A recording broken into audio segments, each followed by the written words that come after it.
Fun fact: Spyderco's ball bearing lock is free-floating and self-contained. This allows the ball bearing lock to be used without the support of liners. This innovation helps to keep the weight and form factor to a minimum.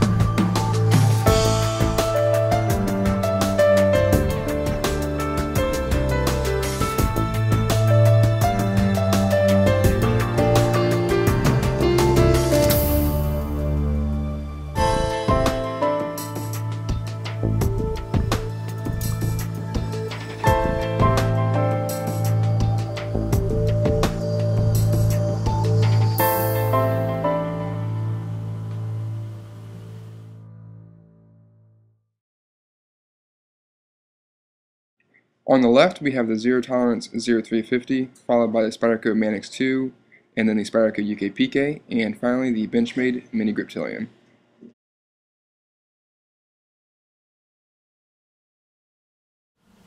How's it going, everyone? Today I have another knife review for you, and in this video we're going to be taking a look at a new offering from Spyderco.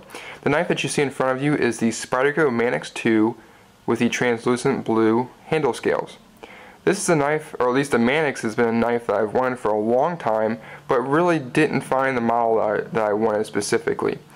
I'm a big fan of full flat grinds, and the standard production Manix 2s do not come with that. All the sprint runs that I've seen do have full flat grinds, and I was just kind of waiting for the right one to come around until I saw this translucent blue version come out with a full flat grind. Alright, so once I saw that, I jumped onto it and purchased this particular knife, and I have to say I have been nothing but pleased with the Manix 2. It's been an outstanding EDC and overall user knife. So in this video we're going to take a little bit closer look at it and start talking about it. So first thing, and probably the most noticeable thing that you're gonna see, are these translucent blue handle scales, and they are quite attractive, eye-catching, and just overall cool to look at. You can see that they're not completely see-through, but when a little bit of light catches the handle, you can see the ribbing and the internal parts of the knife. It's really cool, definitely like it, and definitely adds to the lightweight properties of the knife. Alright, now this isn't your typical FRN, but it's very similar. It's called the FRCP. Alright, and that's fiberglass reinforced copolymer. So it's just a different type of FRN in my opinion. Very similar, but it has a different name. Alright, and you can see it does have a bidirectional texturing molded into the handle itself, and that really helps to get a very good, solid, controllable grip on the knife. Alright, very comfortable, and very similar to any of the Spyderco Delicos and Duras that you see with that bidirectional texturing. Alright, you do have two large finger choils molded into the handle scales itself that help provide a lot of control and comfort when using the knife, and you can even have enough room to slide back on the knife handle itself. Alright, as you move rearward on the handle, you can see a very sizable landing hole. Make it very easy to throw some 550 paracord or any type of other landing material that you want if you so desire. If we flip the knife over, you can see Spyderco's outstanding wire pocket clip, and that is reversible for left-hand or right-handed carry, tip up only, but at least Spyderco gives you the option. Alright, this is one of my favorite pocket clips from Spyderco. Very simple, discreet, lightweight, and it just gets the job done and works without an issue. So, big fan of that. Another thing you're going to notice are the rivets, the pin construction of this knife. There is no way to adjust anything, either to take the knife apart or adjust the pivot screw if it loosens up. And that's really the only hit I can give this knife overall, is that it is pin construction. There is no user adjustable features. Right. With that said, I have been very happy to report that there is no blade plate up or down or side to side that would need any type of adjustment on this knife. Right. But overall, I still like the option to make adjustments if necessary, instead of having to send it back to the manufacturer. Alright, on the forward portion of the handle you can see the locking mechanism, and Spyderco is using a ball bearing lock, which is pretty cool. Many people have compared it to the Benchmade Axis lock, and while they share similar characteristics, in my opinion they're very different locking mechanisms. Alright, the only thing they share is kind of the way it locks up. On the back of the blade tang, right, you have this little ledge or notch cut out of the actual blade itself. And when the knife starts to rotate into the open position, on the ball bearing lock you have a ball bearing that slides into that ledge and holds the knife. And you can see that ledge coming down, and that ball bearing is going to go forward and hold it in the open position. The axis lock operates in a similar way, except for they have a pin or bar that moves forward and rides onto that ledge, holding it into the open position. That's really the only similarity. Right? When you look at the axis lock and this ball bearing lock, you have a pin versus a ball, you have an omega spring on a Benchmade, and you have this coil spring that moves back and forth on a pin on the ball bearing lock. And on the axis lock you have a pin that you pull back, and you have a polymer kind of wedge that you pull back on this ball bearing lock. So although the function is similar, they have very different characteristics that build up the entire locking mechanism.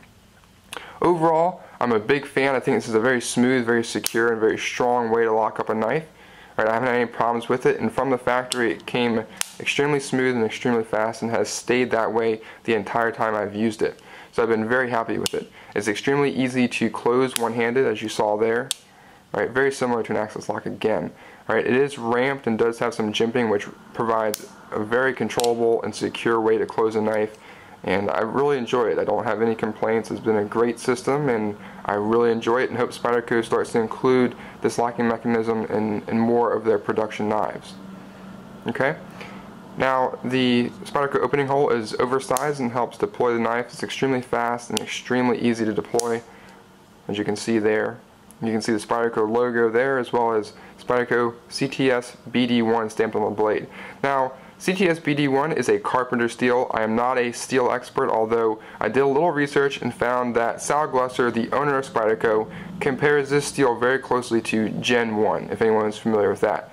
Also found with a little bit of research that most people kind of put this steel in between 8013 MOV and ATS 34 if you want another comparison with a couple other familiar steels out on the market today.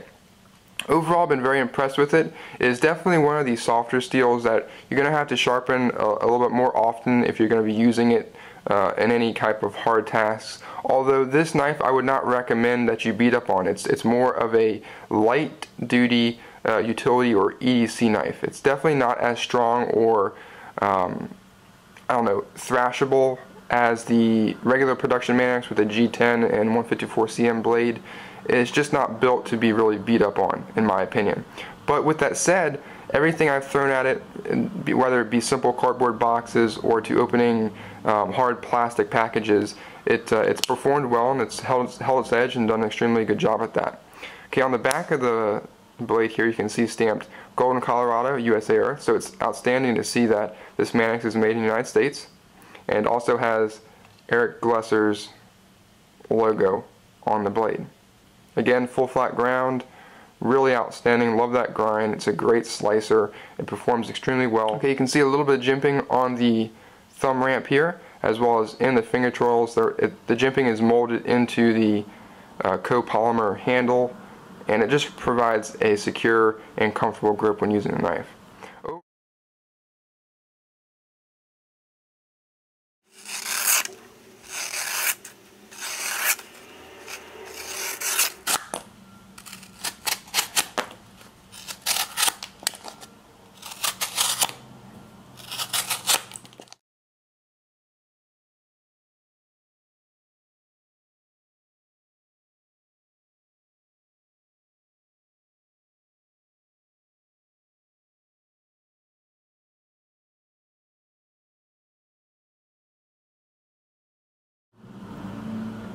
At the time I'm making this video, Spyderco currently has 3 different production models of the Manix 2, those being the standard G10 154 cm version, this translucent blue version, and the new XL version. All knives provide an outstanding knife for the money, and I think Spyderco has done a great job providing different knives for different uses. Now this particular one I think is more of a light duty utility or EDC knife because of the lightweight translucent blue handles and the blade steel that's provided, CTS BD1. Overall, I've been extremely impressed with this knife, and the EDC tasks I've thrown at it. It has performed extremely well and held up over time. The ball bearing lock is outstanding, the steel is great, and the light blue handles are very nice to look at. If you're in the market for this particular knife or any other Manix, I would strongly recommend them. This is my first knife review of 2012. I have many more to come, and I hope you guys have enjoyed watching this video. Thanks for stopping by, and I will see you next time.